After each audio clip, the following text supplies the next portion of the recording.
What's up? Matt Clark here at the new Matt Clark. Just a video on a time that I got jumped in the streets and how it almost got me in trouble inside. Stay tuned for a great video from the new Matt Clark.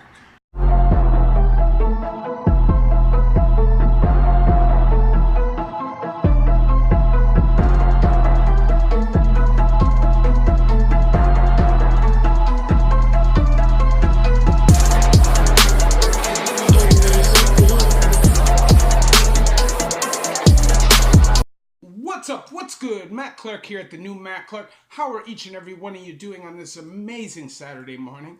I'm doing okay. My girl's great, my family's great, and everything else aside from that is great. But I went to the dentist this morning. It turns out I need a root canal, which most of my work benefits is going to cover. But then I also need a crown, which is going to be anywhere from $1,000 to $1,500, and I won't have coverage for that because the coverage is being sucked up from the damn root canal. So, it's going to be a little expensive, bad timing. But aside from that, things are good. So, today I'm going to speak about a story from the streets and how it relates to prison. Me and my buddies at the time, I was probably about 20 years old, we were kind of running rampant, right? Running around the bars, fighting all the time, flexing our muscle, because in my area there wasn't a ton of people that could hang. And we were a little bit jerky, but whatever. We ran around, we were beating people up, and we were flexing. Well, one night, I went to a bar in Newmarket called Ricky's. Remember that? $5 Tuesday night pitchers? That was a long time ago. But we went there anyways. And I went with a group of guys that weren't fighters. They were more ladies, men. We were more on the tip of trying to get girls. Well, problem was, because we had been running rampant in the past, people saw that I was there and I was vulnerable. So my buddy, JH is what I'm going to say. I'm not going to say his name. He didn't have a lot of swag. You know what I'm saying? He didn't really know how to dress. And I remember that night he had a leather strap with an antler because he was native. And he comes over to me and he says, "Man, these guys are making fun of me." So me, drunk, not being smart enough to realize that I'm around these people who aren't going to defend me, goes in and picks a fight with a group of dudes. And what I didn't realize was that I was being set up. So obviously I started a fight, I smashed the guy, I grab him, we run across this dance floor. It's like elevated off the ground, it's got these metal railings around it. And we crash through the dance floor and I'm punching him like on top of him and boom! Football kick right to my nose. You know when your nose just smashes and your eyes are watering, and at that time the bouncer grabs me, drags me right outside. So I'm the first guy out, and the guy that I start fighting is the second guy out. So I immediately run over and start effing him up. All of a sudden, before I even had any chance to even think about what was going on, I was beaten from all angles. And it wouldn't have been so bad. The problem was I was drunk, and when I'm drunk, I'm stupid, and I get into this, alpha male, I don't even know how to explain it. If I'm drinking and I'm hammered, I'm definitely a troublemaker, okay? Always. So I kept getting up and up and up. And every time I get up, they put me back down and beat me a little bit to keep me down. I get back up, boom, boom, boom, boom, boom, boom. I was beaten, man. I was bad, okay? So I was, at the time, not living anywhere, no fixed address, on the street, kind of just rolling. And I went back to this stripper's house, and I was in bed for 5 days, 5 straight days. I guarantee I had a concussion. I was smashed. And it was my own fault because I went into, obviously, hostile territories without realizing and paying attention to my surroundings and understanding who I'm going with. If you're in that lifestyle, you got to be a lot smarter than that. If you're running around flexing on people, you got to be a lot smarter than that. You cannot get caught slipping. So that leads to how this leads to prison, okay? So one day I'm in Newmarket Court.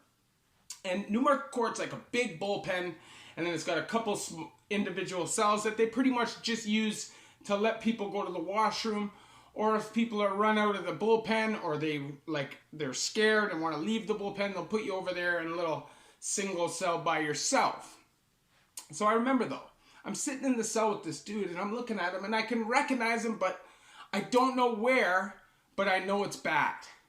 So they come and call us both down to the courtroom at the same time. So in the penalty box with the glass around it, you know, when you're sitting there, you're shackled and stuff.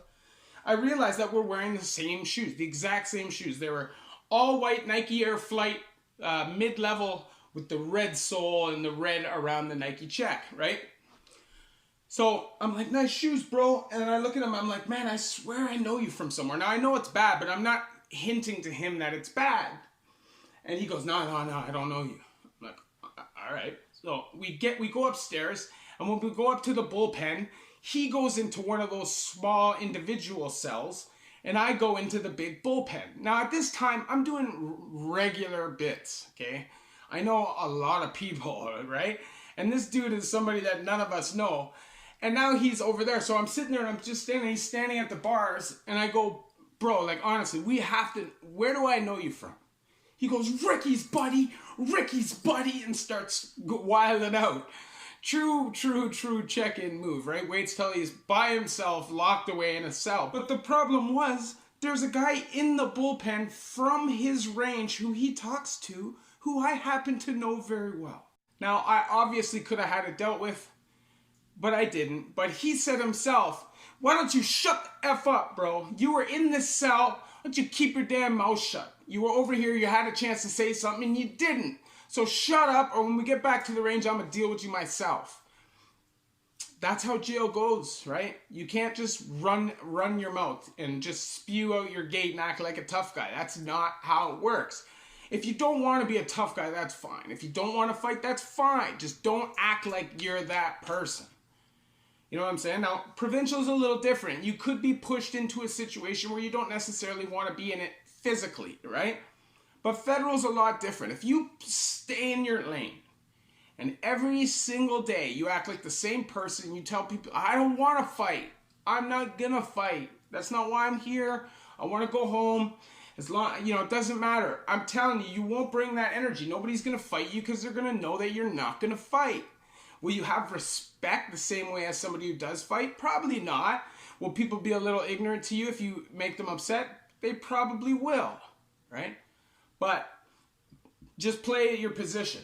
But anyways, back to my story. So the reason why I'm happy that I didn't recognize him is because, first of all, he was a lot smaller than me. At this time, I was in jail, I was jacked up, and I was ready to go, right? So honestly, if I would have realized exactly who he was, I would have cooked him in that bullpen. I probably would have been street charged, because you'll almost guaranteed get street charged if you fight in court, especially if you hurt somebody. And I know 100% I would have and wanted to hurt that guy once I realized who he was. Now, it's always bad when you're so blasted and drunk or high that you don't recognize your enemies. And that's the problem with going out to a bar or a club and getting drunk and beefing with somebody, because you don't know who your enemy is the next day. And they could have been completely sober and they recognize you. So this is something you need to think about. Now, also, I'm glad that he wasn't some crazy ass dude and recognized me and I didn't recognize him in jail, because who knows what he could have done. He could have just stayed away from me, turned his face from me, waited till he got an opportunity and suckered me. And who knows what could happen, right? So I'm thankful that neither of those cases happened.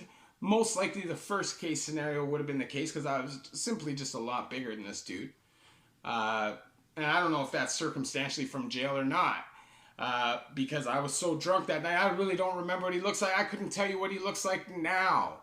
But just shows you, when you're in that frame of mind, when you're blasted from substances, you can't possibly 100% know what's going on.